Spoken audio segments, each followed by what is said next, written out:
right, bring it in, everyone. Bring it in. Bring it in, boys. Bring it in. Or step up, back. Yeah, step up, everybody. Guys, Step it's up. time to step up. What's up, everybody? Welcome into the DNVR Nuggets Podcast. Let's go. Vogt always bringing the vibes, no matter what. Rain, snow, shine, win, loss. He Even always in has the shine, award. it's unbelievable. Even in shine. Even in shine, he's got a good nice, attitude. sunny, optimistic That's day. a real He's got team the player. energy. Yep. We're presented, as always, by DraftKings Sportsbook. You might not see them on our screen just yet, but they will appear any moment right there above my head. Use promo code DNVR whenever you sign up. I got D-Line in the house with me. Let's go, guys. I'm ready to talk about the Denver Nuggets. That's exactly what's on my sheet today. We're going to talk about them. Segment 1, 2, and 3. Yeah, and maybe 4. And then over here, I got Brendan Vogt. What's up, fellas? We got to speak with Michael Malone today. Adam and I got to rewatch the game. So it's a good next day show. We've got new stuff to talk about, and I'm ready to go onward from the disappointment, you know? So that's, I mean, I guess we can get to hangover takes. Let's get to them first. We'll get to the notes from practice. I guess it wasn't technically practice today. Right. Players had the option of coming in. I imagine most players They were. came in. Did you yeah. check the garage? What's that? Were they? They were all there. I didn't check the garage. Yeah, it was. They practiced. They were there? They totally Okay. practiced. You saw everybody's Toyota Tercels in the lot. You're like, I've seen that Ford Festiva before. That's right. I knew that was it. Yeah, so let's start with some hangover takes. And I want to start here. The big news today is that Nikola Jokic is not going to be suspended. Yeah, there's the hangover right there. Thank goodness. Jokic gracious. not suspended. He did get fined $25,000. It doesn't sound like there is any update for Ishbia. I'm assuming that means he was not fined or whatever. My first hangover take, the idea of a hangover take is you wake up with like regret or like what choices did I make last night? What did I tweet? The one thing I'll say is that, and this is the nature of reacting to a show in real time with like, don't even have all the latest. When I'm hosting, I don't see any updates or anything like that. We barely watched the game. The fury that was directed at the incident is 100% overblown, saying by me, Yeah. under the assumption that the fear of Jokic being suspended was Yes. real. If he was suspended, the reaction would have been underselling the incident. The fact that he is basically no penalty. I mean, $25,000 is really, it's more in principle, I'm sure. Jokic hates losing money. He got real pouty the one time he lost $50,000. He was very pouty for like a week, if you recall. I do recall. That was before he signed the richest deal in NBA history, though. Well, that is true. And it Things wasn't have changed. It also wasn't the playoffs, so hopefully He was like, that's a horse. they find me one horse. That's actually how the NBA front office. If this money doesn't mean nothing, can you imagine if there was a committee that just They're determines? like, we took Dreamcatcher. Yeah, I'm sorry, man. That was a real bad mistake you had, and Bloodlust in his eyes. so anyway, so now you kind of step back from it and go, that incident was annoying, kind of funny, in some ways. It obviously didn't work out for Noteworthy. Denver. But at the end of the day, I'm glad that this is like, there's a period at the end of that sentence. It's Yes. over now. It's out. And I suspect it won't be a thing we keep bringing up. Yeah, I mean, I woke up this morning, sort of cooler heads prevail. Even last night, I was like, obviously incensed, and I sent off as many incendiary Matt Ishbia tweets as I could think of. And then I woke up this morning, and then I was like, there's no way. And then he himself tweeted that he didn't want there to be because I was like, okay, we're going to find out a lot about this guy. Like, because he has presented himself as like a win at all costs kind of, we're going to win. Like, and he could have come out and been like, we need to suspend this guy. I won't sit. You know what I mean? He really could have been a hardo about this and been insistent that they suspend him. He could have, truthfully. And so I was like, bro, I can't live in a world where this guy is going to act in this way and be an NBA owner when there's so few. But he said that, he came out in a magnanimous way, and like the rest of us, with his hangover take, was like, what the hell happened? And he was like, we can't hamstring this series. It's too incredible. So good on you, Matt Ishbia. I rescind all of my tweets, even though I didn't delete a single one of them. But you do rescind them. I mean, do you have any? Only that I felt similarly in that when I woke up, I regretted a little bit how much I let that stuff be a part of my night. and a focus of my coverage. Not that it didn't happen. Like some of it has to be talked about. Goddamn deal. But I do think, without trying to sound too annoying, there was some great basketball in the third quarter. Yeah. And I think I might have failed to appreciate some of it in the moment because I was just stewing over some stuff that really doesn't matter, including some of the reaction online. So I'm glad it's over with because there's plenty of good basketball stuff to talk about. Right. Obviously, very big deal that he will play in Game 5. Yeah. We can go onward now. And then the other thing I would say is, the 2-minute report came out. I only saw Harrison Wynn's tweet, so I don't know. Sometimes a guy, and I'm not trying to put Harrison on blast, but sometimes a guy will be like, the refs say they missed this call in the final minutes. And then it's like, yeah, the refs also said they missed like 6 calls on the Nuggets, but you only highlighted the 1 missed call. So I don't know what the actual turnout was. But I will say the play that was obvious was the jump ball. Yeah. And it actually is the most annoying one to me. Now, look, the Nuggets were down 3. Jokic lost the ball to be in that position. But then there was a jump ball. So I don't think you can be too upset about one play. This was there's so many other things when we go back and watch.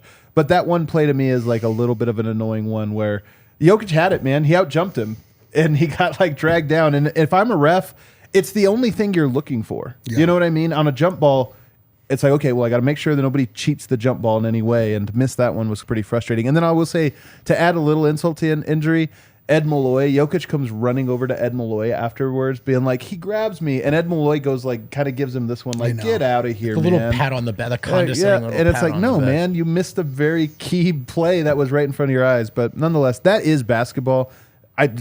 That's just like, it could have easily happened the other way, and Denver got away with one, but it is what it is. Let's go to some other hangover. And by the way, one last thing on the Ishbia thing.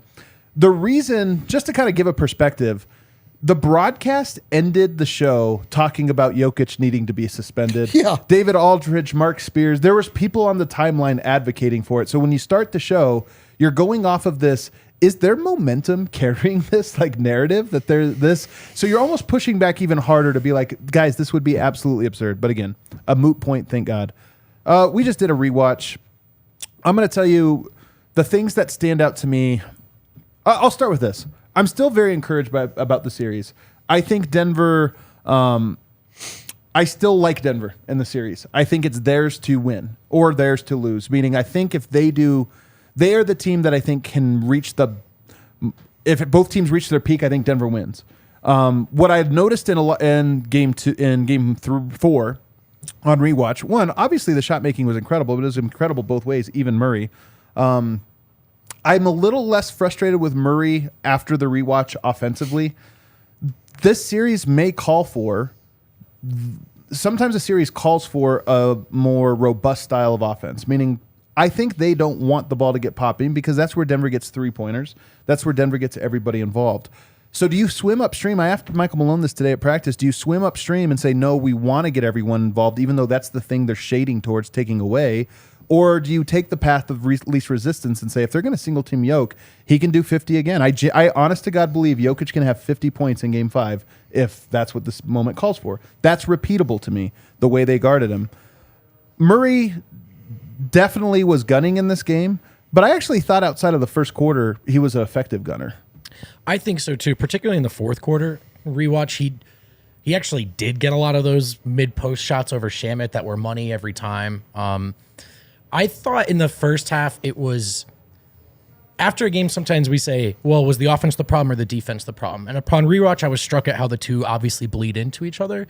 There were some possessions where, Murray just decides it's his time at the rim, misses the shot, or it's a fadeaway jumper. And those misses seemingly all turned into fast break opportunities. Well, that's the big thing. So transition to me was the big story. And it's funny because it was a point of emphasis coming into game 4. It was a big story in game 3. It was a big story in game 4. So you start to worry, is Denver incapable physically or mentally, execution-wise? Are they incapable of slowing the fast break? I don't think that's the case. But to your point, most of the fast breaks were Murray mistakes, meaning either Murray missed a shot at the rim. If a point guard misses a shot at the rim, it's actually it's like a turnover. It's like a turnover. And so Murray missing shots at the rim led to Booker hitting shots at the other direction. But then there were also just weird mistakes, man, on guys getting back. It wasn't even a fast break, but guys just didn't match up or something. There was one where Porter was left on him, and it's like, how does that happen? How does that happen on a make basket that you guys don't get matched up at the half court? So I'm encouraged by the fact that the margin in this game was so thin. I think some of the stuff, a lot of the stuff Denver does is very repeatable. There's areas for positive regression, like Michael Porter didn't shoot well. KCP continues to struggle. The bench maybe has some things to figure out. But I'm also mostly encouraged in the Suns, as great as they are, don't score half-court basketball like the Nuggets do, but they get out in transition a little bit better. And I just think Denver's at home is going to be a little bit more locked in on that. What do you think, D-Line? I do think so. I mean, I have not rewatched it, I'll say that, but just in sort of ruminating on the series to this point, it just seems like the strengths of each team have been highlighted in their home building and the weaknesses of each team have been highlighted in the away building. And, like the Nuggets could most assuredly, I mean, like, especially now, we're going into now game 5. It's clear that that's what the Suns want to do. They want to push the pace. They want to get out in transition for obvious reasons. But I feel like the Nuggets now, they understand that and they have a chance to sort of take a breath and be like, okay, maybe we need to look at our personnel. Maybe we need to look at just our general, approach to offense and everything. But I mean, this last game was so close. It was just really a razor's edge as far as the margin is concerned. I mean, Nikola Jokic down 3 had the ball in his hands and he just dropped it. Yeah. It's the wildest thing ever. And they weren't going to stop him. They showed the previous 25, 35 possessions in a row. They can't stop him if he decides he wants to score. So with respect to the question specifically about transition, I mean, I just feel like you can make adjustments to that, like you can really make sure. Think though it was a point of emphasis though is the only thing that concerns me is that it was coming out of game 3. It was Booker had more points in transition than isolation. We got to shut that down. And then for him to kind of have a repeat performance where he was getting out on the break makes you a little concerned. And then I will say that to me, it's the wildest part of this series. I can't say I'm surprised. They play their 2 guys more minutes than Denver plays their guys, and yet they look fresher. And that part is a little bit scary. That when you talk about transition, I think some of this is the Nuggets are just tired, man. Yeah. They're just really, really tired. Booker's sprinting out there. And I would say Jamal Murray is very tired. He's just really sluggish. He's going to have to dig deep in these upcoming games. Not to go toe-to-toe in shot making, but to go toe-to-toe in transition and in defense and on rebounds and those types of things. I mean, one of the biggest plays of the game was Booker missing a shot, getting the offensive rebound with 2 minutes to go. That was unreal. And it's just one of those ones where you're like, that's a guy that just had a little bit more in the right tank. Over Christian, right? No, it was over KCP, actually. KCP did a good job of contesting the shot, kind of flies by him. A little bit of a lucky bounce, but again, Booker in that moment looked like the game had just started. KCP at that moment looked like he had just run a marathon. So there was also at least one possession.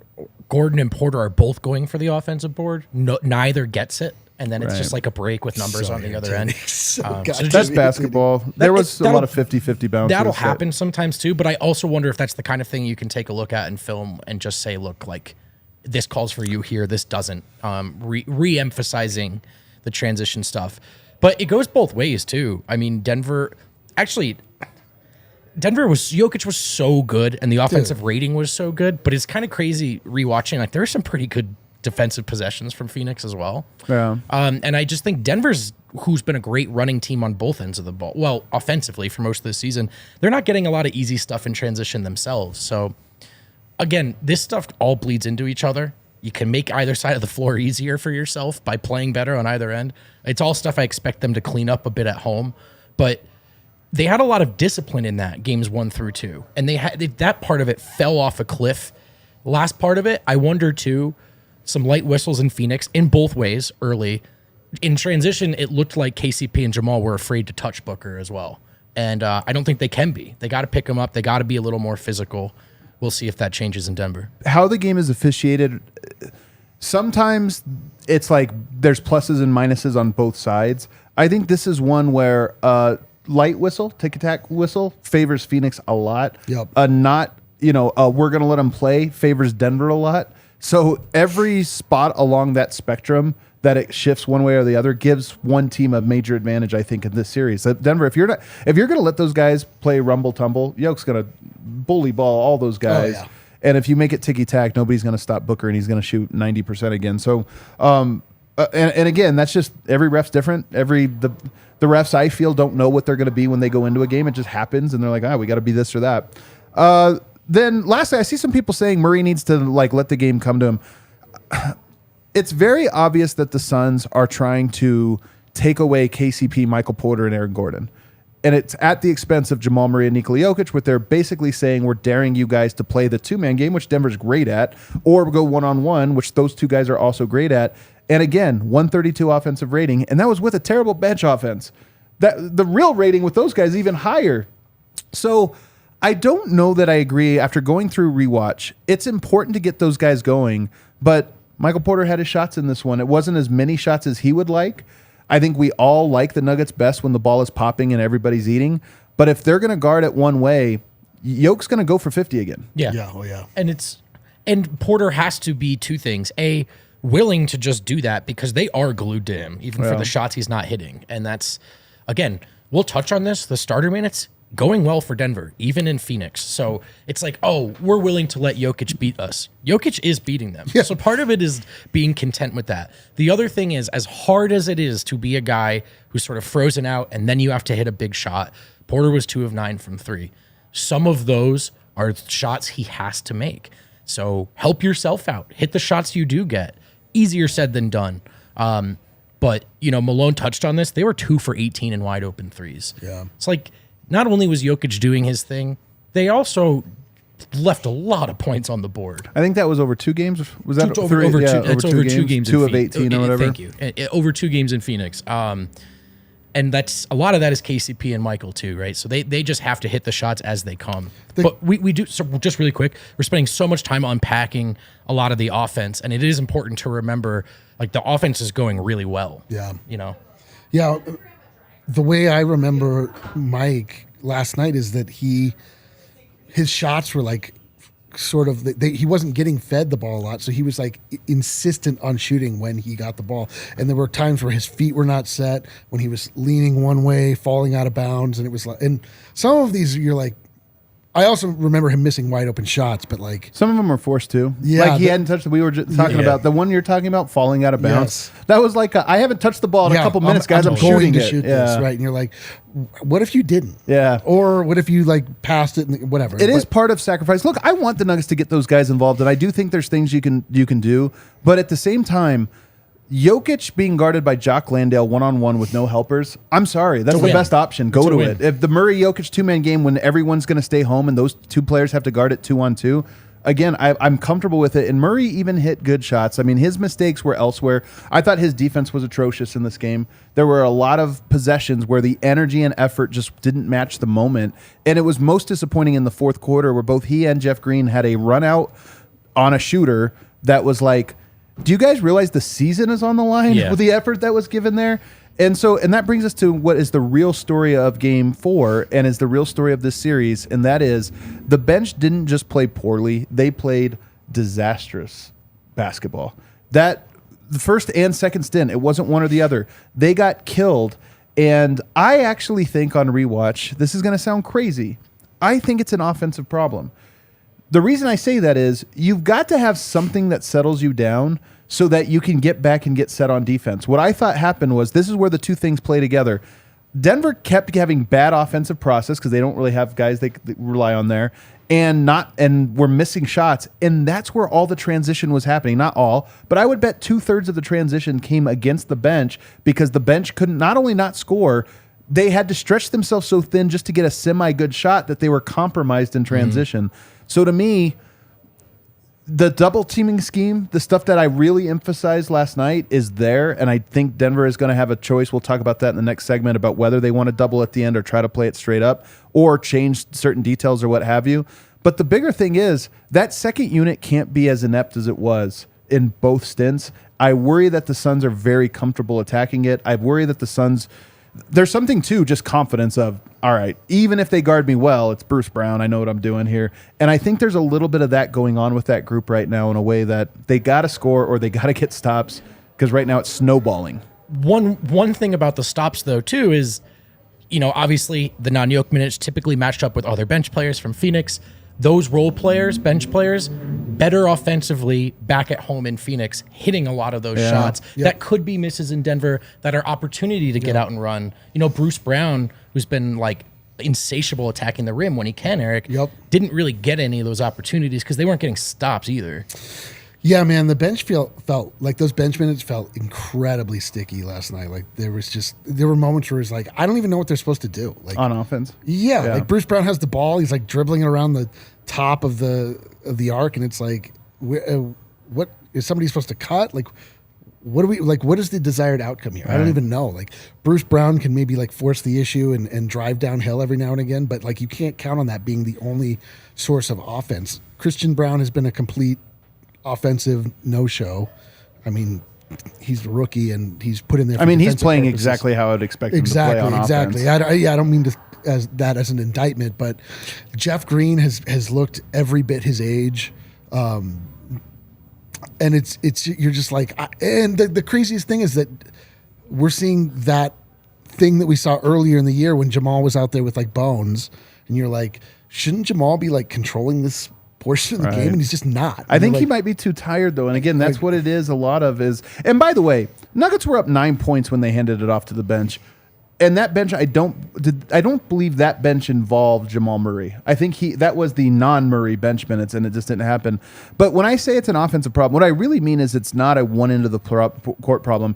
If they score on you, you take the ball out of the net, you walk it up, you play against a half court defense, and to your point, Bruce, Christian, KCP, none of those guys are creators or point guards. They're not exactly the best shooting trio, whatever. And then Jeff Green, Aaron Gordon, well, it's not an ISO player, not really a pick and roll partner. So half-court offense is rough. Then if you get half-court offense that's rough, it leads to transition defense, which you're getting scored on. So it's snowballing. They have to address one side or the other in a way that makes an impact, or else they're going to keep cannibalizing themselves. And there's no other scorer in that lineup, and so there's so much attention on Jamal.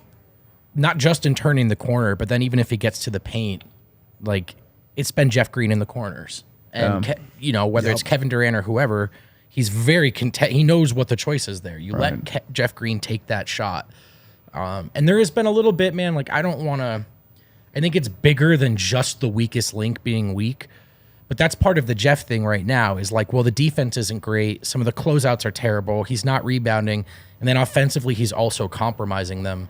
So I don't know if it's getting Porter with the bench, changing who's playing off the bench. But some of it is like, yeah, Murray just needs to be better. But also the court, the geometry is horrendous. The spacing's horrendous. And I don't know how much that would change with present personnel. So, some adjustments are in order as well, of course.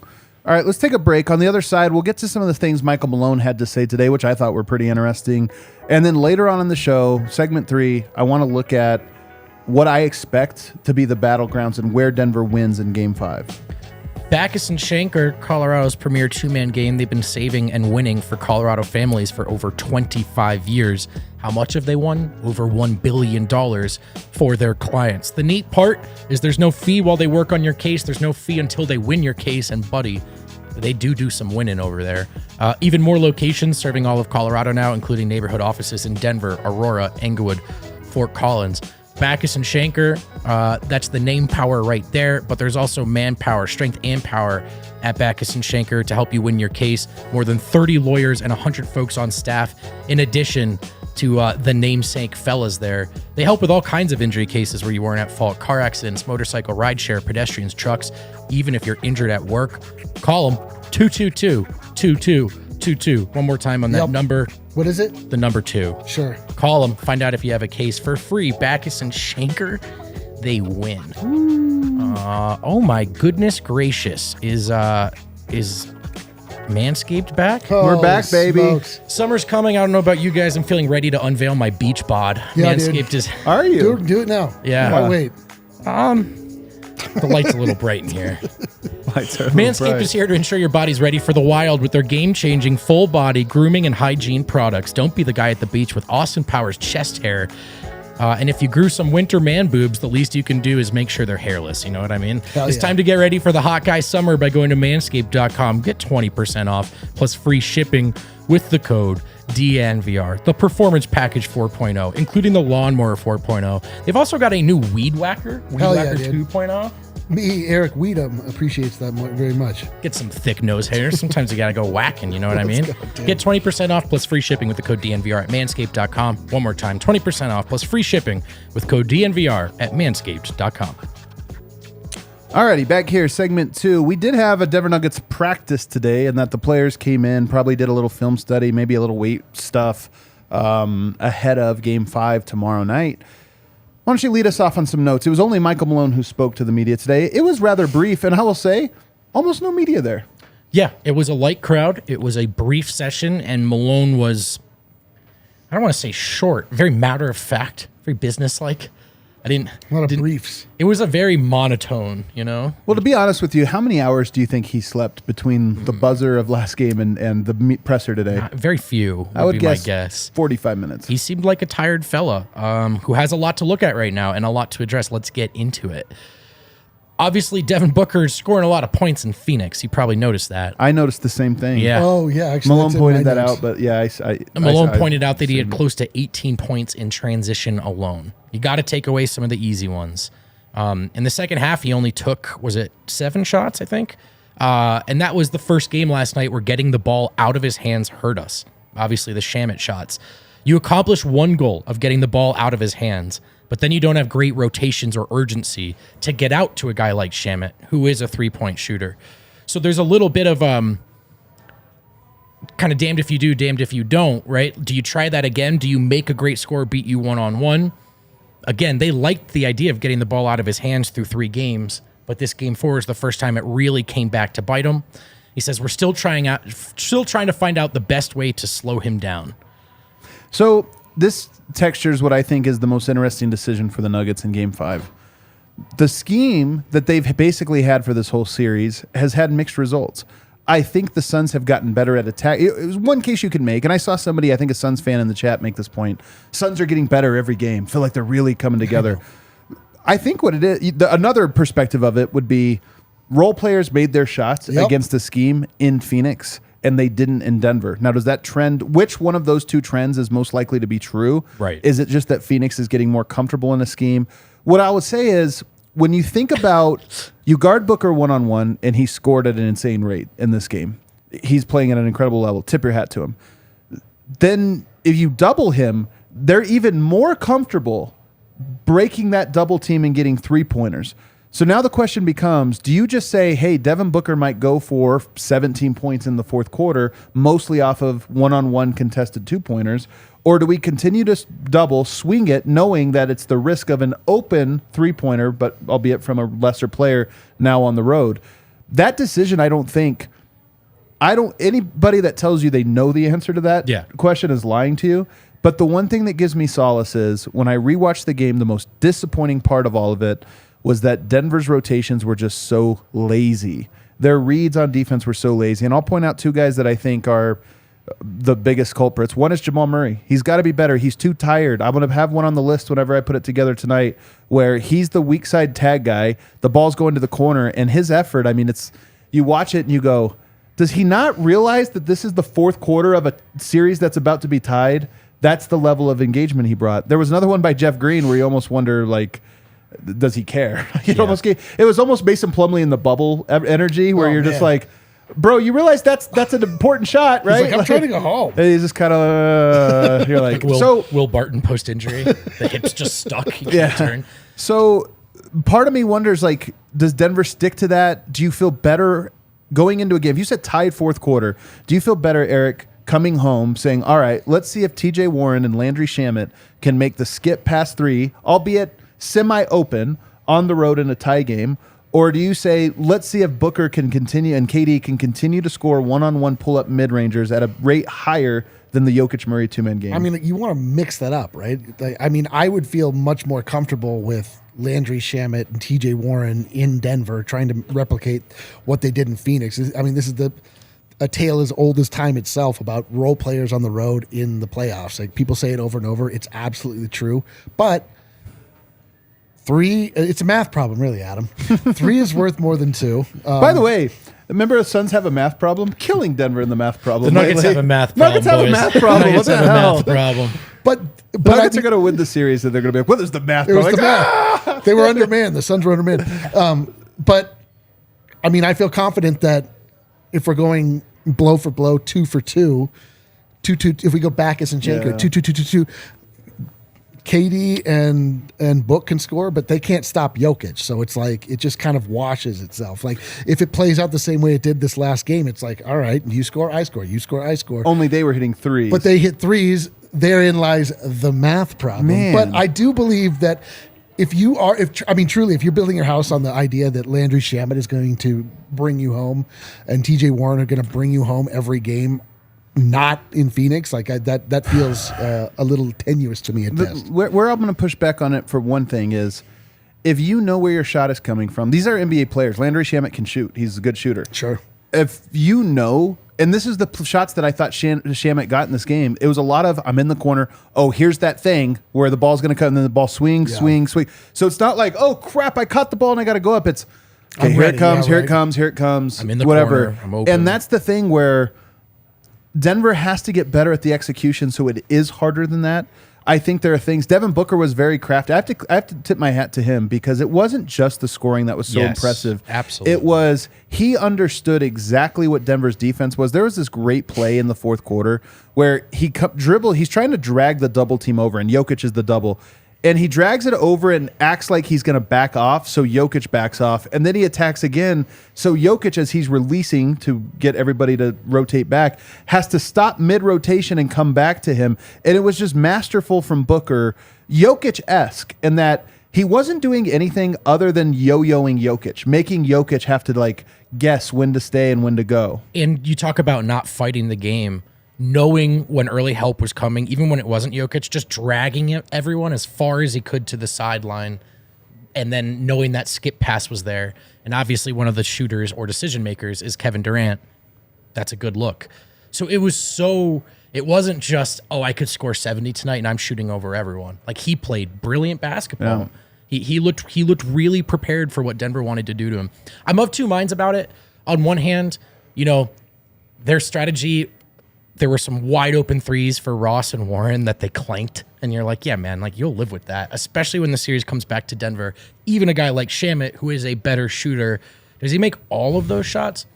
On the other, it is, and very easy to say in hindsight, but let's go to the math. I do think you kind of have to look at the score. With the way Jokic was scoring in that game, it did feel like those threes hurt more than Booker Durant scoring too. This is all really easy to say watching the tape.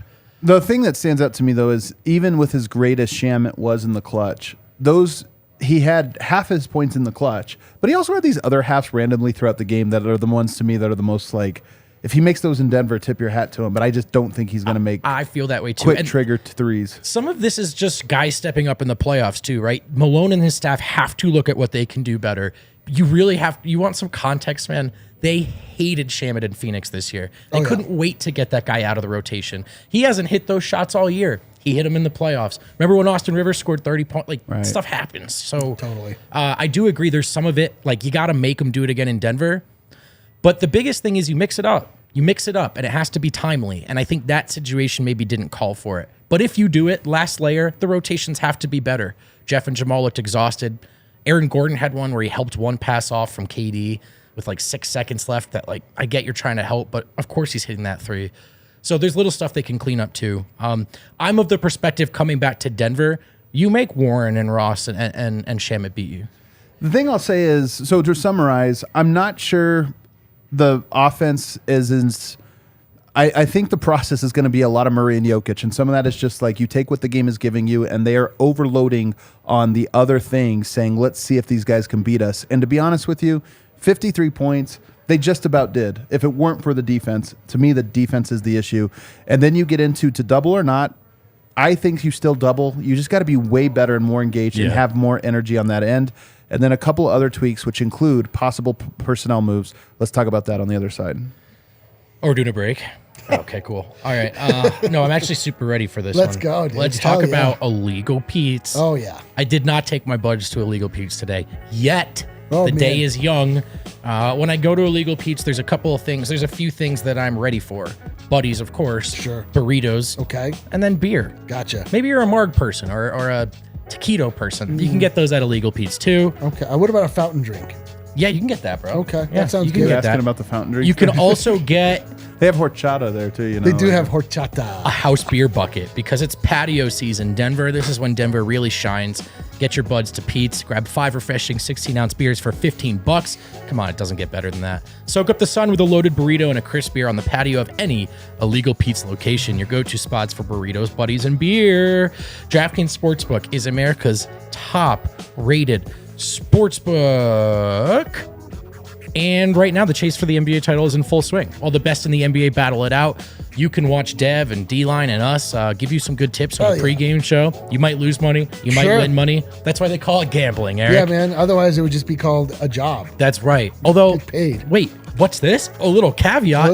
The no sweat same game parlay. Open up the DraftKings Sportsbook app, opt in, and place a same game parlay on any NBA game. If your bet loses, they'll give you a bonus bet back in the amount of your initial bet, up to $10.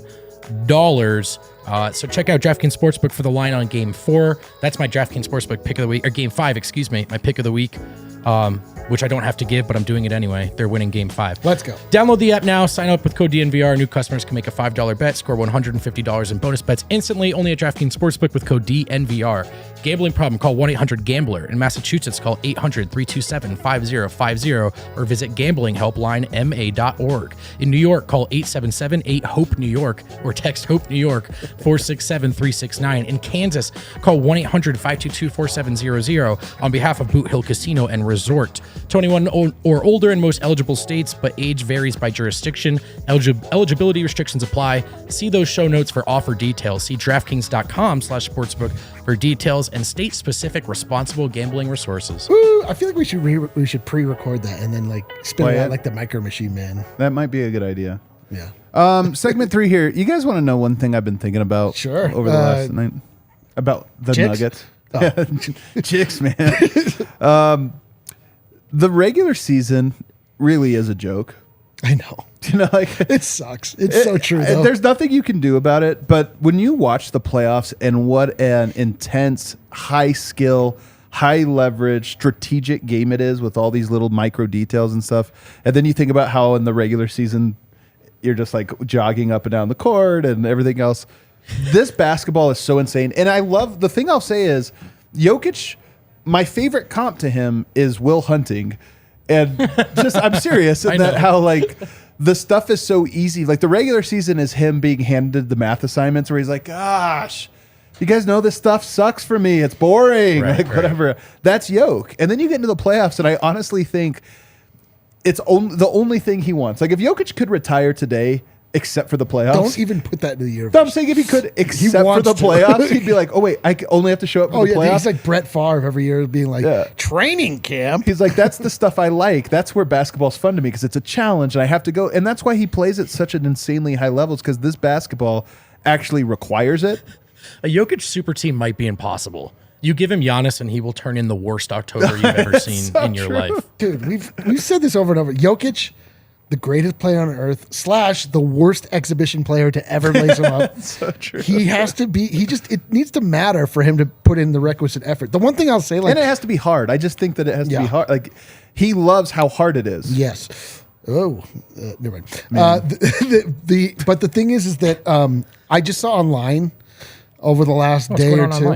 What's going on online these days? I'll tell you. Please do. People are walking back and rescinding Jokic slander because we are in the postseason. They see what Nikola Jokic is actually capable of, who he actually is. You see, like if you just casually catch a Nuggets game, he rolls into your city, Memphis or one of these other cities in the U.S. that I can't think of at this moment. And he just like, he gets like a triple-double, but it's like a 12-point, whatever. You're like, okay, he's good or whatever. You watch a game in a series where it's like a game like last night where it is clear that Jokic is like, oh, I have to score. Okay, I'm going to score 50 points. The game before, I need to pass. Okay, here's 14 assists. 17 assists. Just these things where you're like, oh. I mean, like, you want, like, not to, take away from a player like Devin Booker who's having an all-time historic unreal run here in the playoffs, but you don't look to Devin Booker like, oh, Book, tonight we need you to be a facilitator. It's no, like, he's doing we need you to score. Yeah, but to his credit, there is your ability to adapt to any situation and your ability to break no matter nobody can stop you doing the one. Like Shaq, that was Shaq, right? It wasn't that he was doing a million things. It's that the one thing he could do, you couldn't stop, and there was just nothing you do about it. And I think Booker, I have to give him credit because he has been great, not just as a scorer, but as an everything. Totally, but man. at the same time, to your point, he never has to become the off-ball guy or this. But Jokic haters were like, oh, he can score 50 points if he wants to. There's only, I think, he's now the 14th player ever to score 53 in a playoff game. And if you look at the list, the funniest name on there is Isaiah Thomas, who had that one insane year, if you remember. Was it 2017 or 16, wherever he was a legitimate MVP candidate. He had a 53-point playoff game. Was it against Cleveland in a loss, I think? But outside of that, it's Michael Jordan, Wilt Chamberlain, like Kobe Bryant. It's just a list of all the greatest scorers of all time. And then you look at Jokic on that list. No centers. Shaq didn't do it. Wild to think about. So you're right. Scrolling the timeline was one of the better things of just being like, man, Jokic's really he's converted some real skeptics. It's not his fault. fault. Nick Wright has actually been on the Jokic bandwagon, which is hilarious. Oh my God, it makes me crazy. Get off the bandwagon. By the way, Jokic, we rewatched, really good defensively. We're talking about Denver's defense, and it's really perimeter stuff and scheme stuff. It is not Jokic, and maybe it could be if Phoenix needed it to be, but he's holding his end of the bargain. That's actually the craziest thing is I don't really have a lot of defensive notes on Jokic. There's a few rebounds he's given up. Jock's tough, man. Jock's really strong, but they're not attacking him. He's not the mark. He's not even involved. It's not pick and rolls where he is this or that. A lot of it is the double team and the skip or single coverage and Booker cooks. But Let's get back to Malone though, right? Okay. Oh yeah, that's right. Well, I know the chat's clamoring for a different rotation, and we've got some news. Malone said that they're going to look at all options to fix the bench minutes, but that includes asking the question, who else can play? Could be Reggie Jackson, he mentioned. Started off. Could be Reggie Jackson, he mentioned. Okay. More ball handling. How does that, Eric, what does that do for you? Get another ball handler in there. They only really have two in the rotation. I mean, I'll say that I've seen Reggie Jackson be very dynamic in the playoffs. Perhaps he's cut from the same cloth as Nikola Jokic. I don't know. We'll find out. Okay, how about this one? They could use some defense. They could use some wings. There's a wing on the roster who defended them well in the regular season. Just say how he said it. He goes, it could be Reggie Jackson. It could be Peyton Watson. Could be Peyton Watson, who has defended them well, he said, in the regular season. Can I put my tinfoil hat on real quick, Vogt?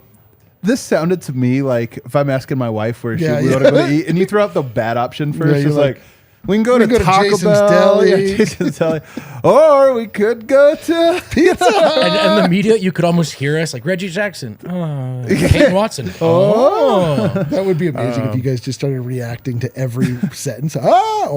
Just giving him immediate feedback. Did he mention any other names? No. The names he mentioned were Reggie and Peyton. So. Yo, that's wild to me. All right, let's play this game real quick. I think Jeff Green has been really bad. I don't love the idea of his replacement. So the first question you have to answer is, are you going to double or are you going to single cover? Because it means you need a different person. If you're going to single cover more, Peyton Watson might be a good option just to see. And I've seen people say, he was 14 of 18, Booker was. Like, what's the worst that could happen? He goes 15 of 18. Like, at a certain point, it doesn't matter anymore. The only other thing I would say is, how would that move change their defense? Right now, they're single covering Jokic. Okay. Would they start just not covering Peyton Watson? That's what I would do. I would just be completely unafraid of Peyton. Is Peyton prepared for that? No. Is Peyton prepared for, what do I do when no one's guarding me and I'm off ball? Maybe he's only playing the non-Jokic minutes as best he can control it, Punt on that offense, be like, we suck on offense. You know what? Not a bad idea. That's what they did in the regular season. That's what they did in the regular season to great success. I would say, if I am Zeke Naji or Vlatko Cancar and I hear that I've been not only skipped over by Jeff Green, but then the rookie that that played the last quarter of the season has jumped past me. I'm like, what do I have to do? Well, part of this is positionally, though, right? Those are power forwards. So like Zeke Naji can play the 4 and the 4, yeah. But you're saying Peyton Watson should play at 5? No, Peyton Watson is like a 2 or a 3. Peyton Watson would be we're not going to double. We're going to guard straight up, and let's see if Peyton Watson can guard Devin Booker and make an impact. because Denver is giving both. Late in games, they're doubling.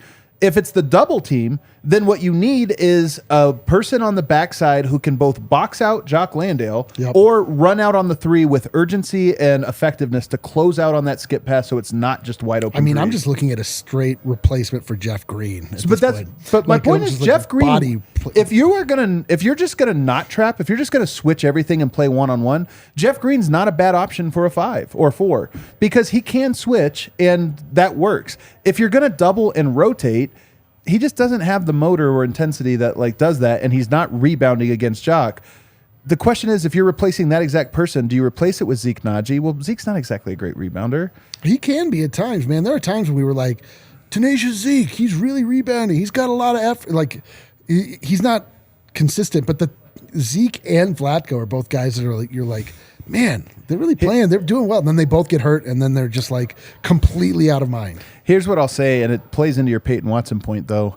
The reason I don't trust Zeke is I'm just not convinced he can think the game. I think he struggles with the thinking part of the game in the regular season. This is like exam time. Do you trust Peyton Watson for that? I don't know because we haven't seen him enough. And I think it's actually... But to your point, switch everything defense is just inherently simpler. There's fewer reads to make. It's just you got to guard your guy. And if you get screened, rub action, switch, and now the other guy has him. But it's not that complex. Arguably the biggest box they didn't check in the regular season, or the failure of the regular season for a 1 seed, was getting to this point and not feeling like you can trust those other guys, or like that they would know to do in that spot. Chat saying Jack White. Look, he can't play. Yeah. No, it's because he's a two-way. No, I was going to say, but also it's just, it's like... defamatory. It'd be one thing if he played all season, you know what I mean? But it's that's a big turn, switch. And also he literally can't play. Did he block? Whose shot did he block at the rim? Was it Kevin Durant's? Maybe. Do you remember he had that? One he got dunked on, and one he blocked, and I can't remember which was, if it was KD or not. Probably not KD. Probably. I can't, for some reason it feels like it was KD, but I can't remember. So I don't know if you make a switch here, and I don't know how it would be. I will say this: if it is Peyton Watson, it might not be as a Jeff Green replacement, but it might not be the worst to throw him out for a 90-second. Like the stretch at the end of the first quarter that is usually 2 minutes or less, that might be a good spot to put him out there. And then he pulls out. Then you take him out. Because will the Suns be prepared for Peyton Watson for 4 possessions? I don't know. And if they do adjust, is it like, come on. But if it's 4 possessions that you just have him working Booker and maybe it disrupts him for a little bit, it might work. This is where I'm at, is that you have the ability to at least cause a little confusion or a little uncertainty on their end. Like, even if you're not completely hitching your bench minutes to one guy, replacing him, we're saying P. Watt's our guy.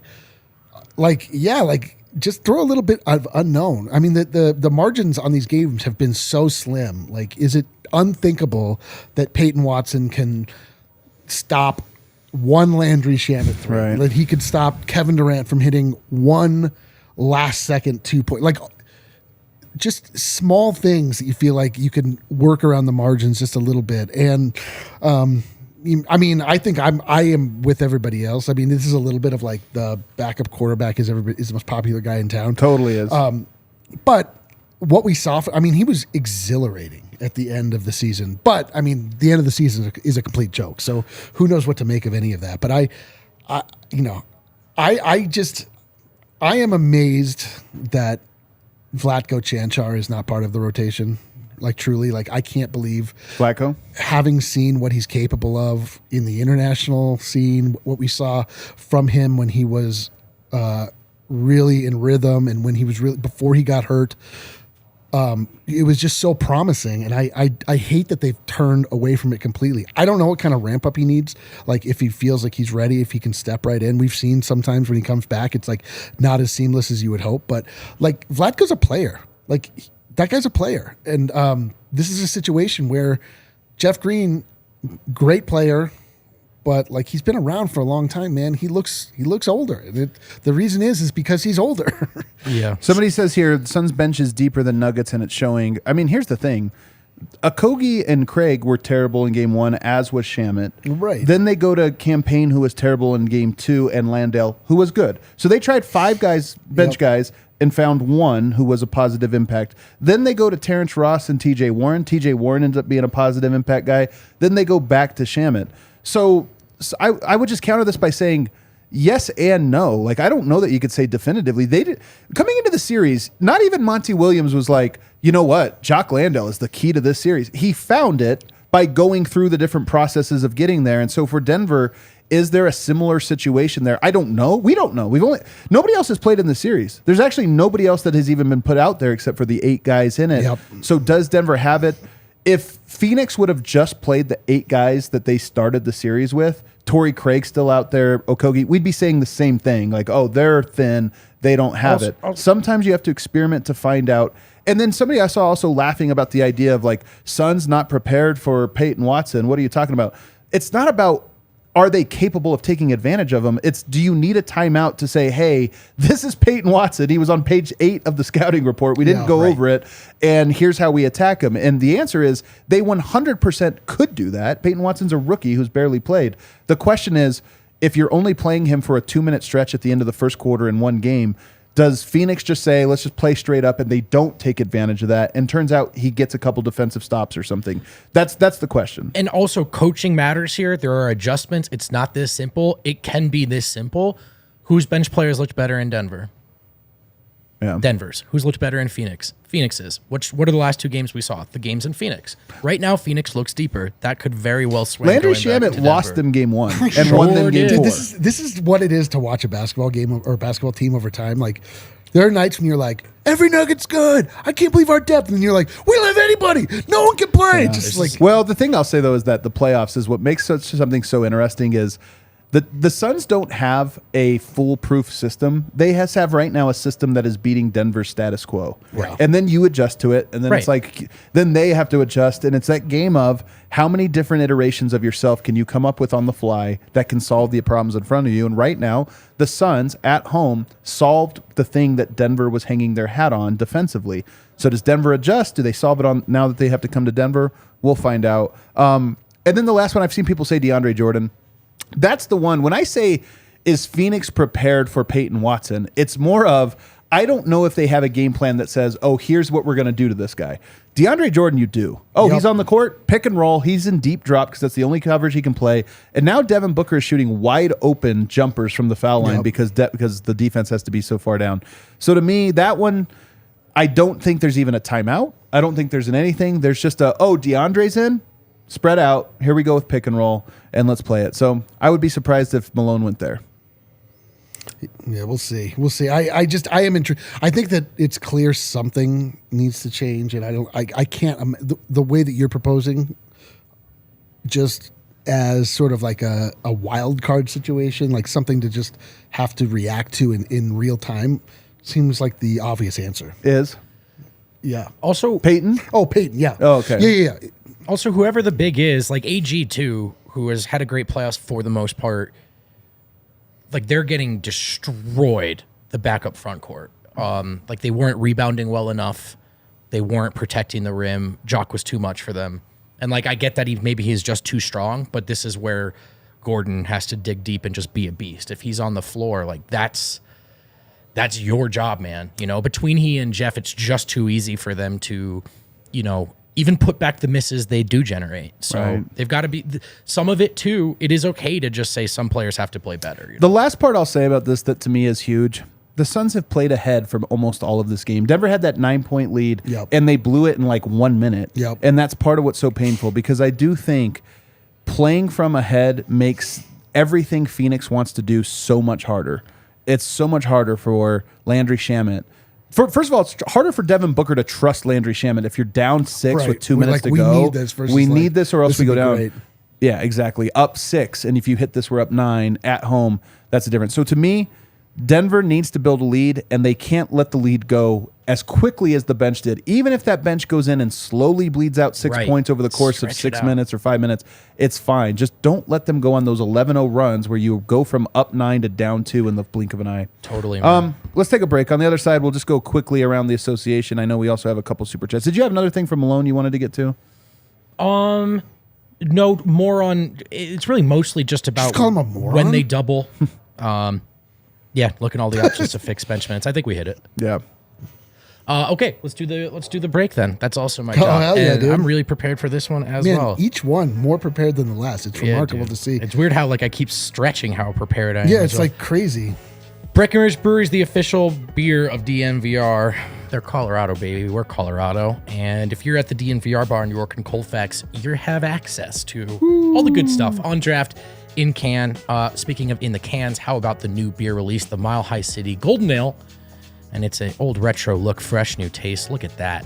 Little graphic in the lower corner. Those cans look dope. The case looks dope. You drink it first, of course. I recommend that. Dope. Taste dope. But then you also can hang on to it if you want. Makes it for a good decoration in the dude. man Yeah. or woman cave. Yeah, I mean, like, don't let anyone tell you can't decorate with trash. That's right, man. You can decorate with trash. And if you don't know where to get the Mile High City Golden Ale, this is the fun part. Breck Brew invented a tool. It's called the Breck Brew Beer Locator. What'd it do? Well, you tell it what beer you want. Sure. Then you tell it where you currently are. Okay. And then it tells you where to go next in order to get that beer. What? Now that's technology. Check out the Breck Beer Locator. Come check out Breck Brew at the DNVR Bar on York and Colfax. Speaking of man or woman caves, one of the best ways to get all the swag up in that space is with FOCO, because Hell they're the yeah. leading manufacturer of sports and entertainment merchandise with a product line that includes apparel, accessories, toys, collectibles, novelty items, and more. Best officially licensed gear for all sports and fandoms. It's baseball season. Get those Aloha shirts. Now you're talking. Straw hats, polos, bags, everything Is you that need for the written game. specifically to you? It is. I'm going to go get an Aloha shirt. We always decorate the set with lots of cool FOCO stuff. And they always have our back for Colorado sports. And they've got yours too. Get the best gear around by using the link in our description. For all non-presale items, use code DNVR. You'll get 10% off. That's at FOCO, the leading manufacturer of sports and entertainment merchandise. Let's go. Let's go. All right, let's hit some super chats. Oh. How many we got? Oh, what Blake a nice little Street number. bum fights. All right. All right. Wow. I want to stress that they paid for me to read what they said. Other than Jokic and Murray, I'm eyeing the rest of the Nuggets roster for my underground fights underneath Coors Field. Jesus, that got bad. All right, let's go to the next one. Because they were certified bums. Yeah. All right. Lucas $5 for Navarrete. that one. You know what? I appreciate it. You like it. I like thought a it was theme. good. I like a theme super chat. Yeah, very themed. Yeah. He's created a Gmail account to be able to send that one. That's dedication, man. That's Man. dedication. My man Holmes. has a brand. Yeah, dude. And he worked it into a Nuggets super Yeah, chat dude. somehow. Even though it's like dystopian and brings out Oh, the of worst course. part of humanity. Yeah, totally. Thanks for the cash. Next time, just super chat. Go fuck yourself, San Diego. Lucas Navarrete. Go Nuggets all the way from Spain. Been a fan since 2009. Hoping to strike gold this year. Nuggets in 6. I believe Lucas is the SB Nation Real Madrid manager. Let's go. And he's been joining us at DNVR Nuggets. Ghazi Benghazi, the best thing. Come on, man. I'm just trying to read some super chats. Dude, where's our man post nut clarity? At Yeah. this point? The best thing, I'm done reading names. The best thing that happened to the Suns was the CP injury. The entire Suns bench was in the plus 48. Nuggets bench minus 37. I mean, that's how it works, man. Sometimes. Yeah, now you got to adjust. Luis F. Bueno, super chat. 499 Mexican pesos. All right, man. Thanks, homie. What does that come out to? No idea. Cool. I roughly off the top of my head, $20,000. Yeah. That's great. I think that's right. I think that's right as well. Another super chat Oh! from Taguchi24. Man, people are really struggling with the super chats today. I feel so bad. Well, either that or they just want to, they don't want to say anything. They just want to let us know that they exist. We see you. Let's go quickly around the association. You mentioned yourself, Jokic winning over the haters. Yes. There's been a stark contrast to Jokic and Embiid. Yes. Embiid had, and I can't believe they won. Is there no mercy in the universe? No. That game that they just played, game 4, Harden carried poor Embiid, man. This is now a series where poor MVP. Harden wins game 1 without Embiid, wins game 4 despite Embiid.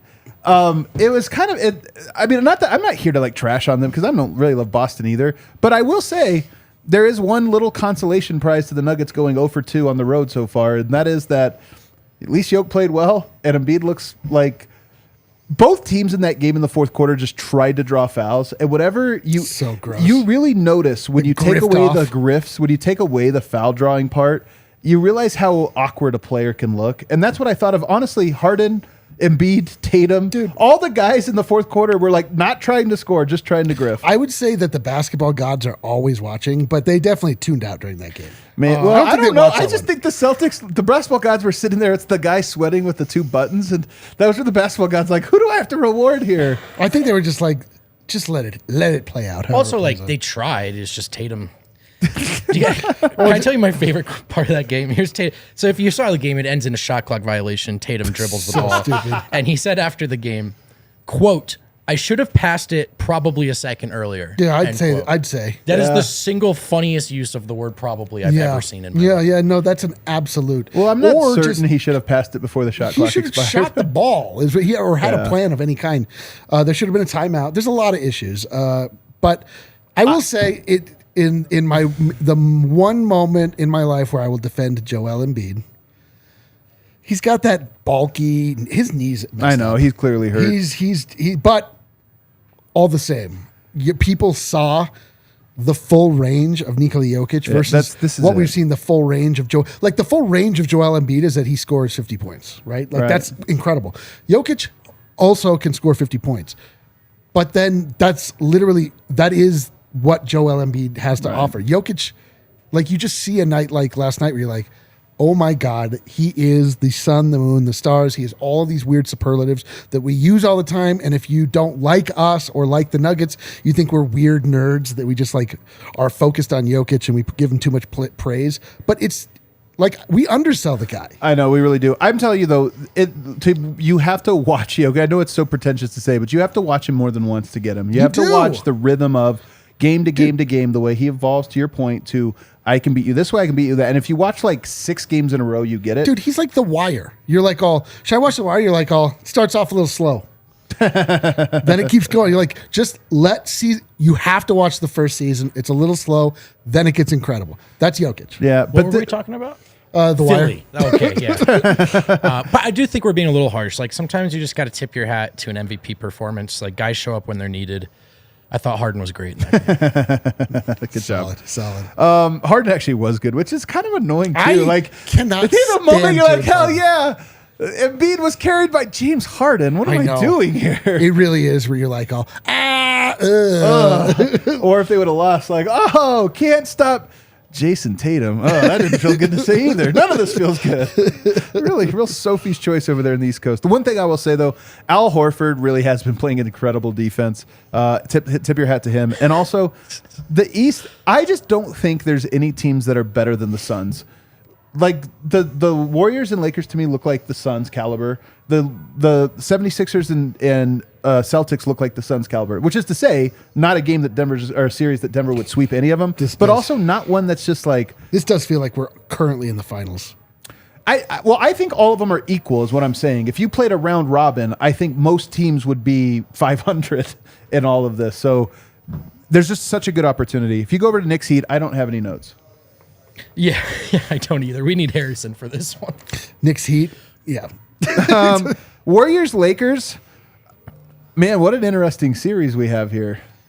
Lakers kind of beat the crap out of them in Game 3. They did. These are the most unserious teams in the NBA. The Warriors are we get mad at Denver because Denver takes nights off. The Warriors are an unstoppable force or a completely movable object, and it depends on who they Although I will say, watching that game, the Warriors were in clear control, and then just the waterfall of technical fouls that started to be awarded to the Lakers, just one after the next, after the next, after the next, and the Warriors got rattled. They never recovered from that insane run of just nonsense grifting that the Lakers were able to benefit from.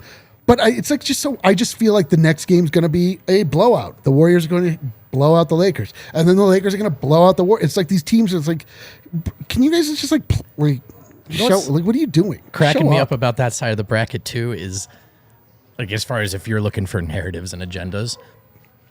were all of those teams better than we gave them credit for, or are none of them? I know. You can't tell yet. Like, I honestly the don't Kings know. also had the worst defense in the playoffs. They never been there before, but they took the Warriors to 7. Was that a Warriors triumph? We know nothing. You know, and now the Lakers are the Warriors really good? You know, I don't know. It's hard to say. I will say, like, I just want it. Come on, Nuggets, get us through this. I want all those battles right now. Can you pull that up from Zarko? He's traveling. He says he understands me completely. Sitting now at a Boston airport, they don't even offer good food. Overpriced and overrated. I love Zarko. He's adopted all of our enemies. He's the best. I love it so much. He's the best. We've adopted all his. He's adopted all of ours. Like, if you actually get a chance to leave the airport, Zarko, Boston, nothing I a hate delightful more. city. It's a cool city. Nothing A I hate delightful more than city. your guys' East Coast. Like, but scrub if I that from the level with internet. you guys, Scrub it's that actually from the great internet. over there. Yeah. I considered moving there my whole life. I'm not kidding. I hope you do. The Jokic is now 5th in scoring in the NBA. He's averaging 31 points per game in the playoffs. He is shooting 53% from the field, I thought he 47% from 3, which is I thought he hilarious. was leading the playoffs. No, well, Devin Booker is 37 points per game. I thought what I saw In he this was in this round. Oh, You're this thinking in round, this this round. round. Gotcha, Yeah, gotcha, Devin gotcha. Booker padded his stats in Gotcha. round 1. Yeah, stat pattern. Yeah, a little stat. Well, actually, Jokic, and they're both averaging 37 in this second round somehow. Insane. 47% from 3, 78%. Now 13 rebounds. So if we go over here, Jokic rebounds, he is number 3. So 5th in scoring, 3rd in rebounds at 13 a game, 2nd in assists, 9.2 per game. He's almost averaging a 31-point triple-double in the playoffs on great efficiency. Isn't this insane? I think it's almost, you're right, that people have actually noticed, so I don't want to go full disrespect, That'd be hilarious. you know? But there is a little bit, because I'm actually talking about us, you know, through the first 2 games, man, Denver, the Nuggets, they look great, you know? Mm-hmm. And then in Phoenix, this Devin Booker's unstoppable. I know. Meanwhile, the whole time, Jokic, God numbers, godly numbers. Wilt Chamberlain in the regular season kind of numbers. In the playoffs against the favorites to come out of the West, not taking anything away from Booker, who has in fact been every bit as transcendent as advertised. But it's the Jokic thing in the fullest effect of you're like, okay, yeah, he's quietly controlling this. And then you check the stats and you're like, not that quiet. I know. Not quiet at all. What is wild, though, there is that moment in every game where you watch Jokic, you're like, God, he's missing bunnies. Like, what is he doing? Oh, he's leading the game in scoring. And All right, efficiency. I It's guess I'll shut up. unbelievable, Yeah.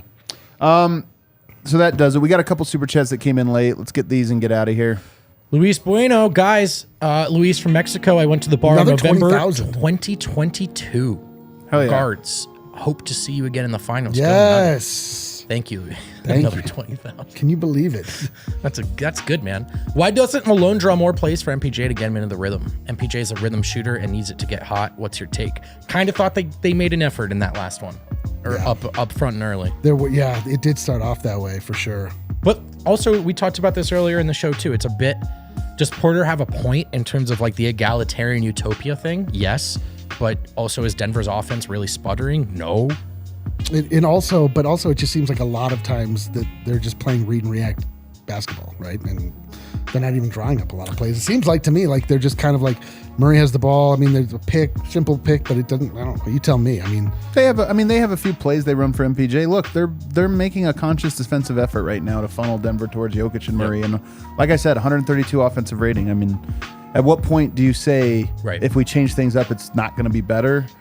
Porter, sometimes your series calls for you to be a bit more of a decoy and then hit the threes. They're going to come to you. They're going to come to you. And I think for the most part, Porter's been good at this. I do think Murray can be a little bit better at getting off ball in certain situations. But again, Denver scored at an insane clip yesterday when Jokic and Murray were on the court. Steve Wynn. I'm sorry. Flo So J. Someone guard Shamit. Huh? We talked about that quite a lot as well. Again, scheme of Denver is forcing the ball to Shamit the same way that they're forcing Denver Stars to score, and we're forcing their role players to try to catch the ball. So Jamal is 3-0 when he plays the whole first, 3-3 when he does not.